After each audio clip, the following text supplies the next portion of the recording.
माँ ने डाल को अपनी बेटी के पास रख दिया। हैरानी की बात थी कि अचानक लड़की की नेक के आसपास लाल निशान आए। ये देखकर दादी गुस्से में डाल को जमीन पर फेंक दिया। दादी का मानना था कि उस डाल के अंदर एक बुरी आत्मा है। 5 साल बीत गए। बेला की बेटी अब बड़ी हो चुकी थी। उस डाल को सब लोग कब का भूल चुके थे।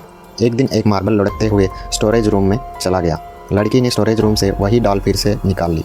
माँ ने देखा कि डॉल के बाल पहले से ज़्यादा लंबे हो गए के नाखून भी पहले से काफ़ी बढ़ चुके थे। अपनी बेटी को खुशी खुशी खेलते देख बेला ने ज़्यादा ध्यान नहीं दिया। एक रात जब बेला सो रही थी, उसने देखा कि कोई परछाई कमरे में आई।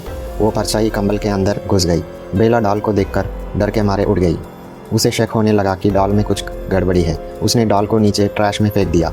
जैसे ही वो वापस पहुंची, डोर पर नॉक हुई। डोर खोलते ही उसने देखा वही डॉल वापस आ चुकी थी। गुस्से में बेला ने डॉल को बार बार मारना शुरू किया। तभी उसे एहसास हुआ कि वो डॉल को नहीं, अपनी बेटी को मार रही थी।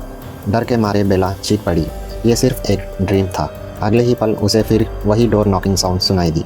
उसने डोर खोला, देखा कि डॉल सच में थी। बेला ने ट्रैश को ठीक से सॉर्ट नहीं किया था। एक सैनिटेशन वर्कर डॉल को लौटा दिया। बेला ने डॉल वर्कर को डिस्पोज करने दे दी। 10 मिनट बाद स्ट्रीट रोड से सायरन की आवाज़ आने लगी। एक गार्बेज ट्रक खराब हो गई थी।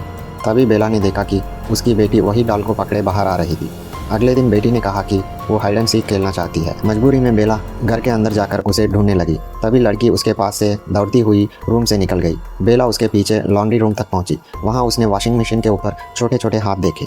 बेला को रिएक्ट करने का समय भी नहीं मिला। For part 2 please like and subscribe.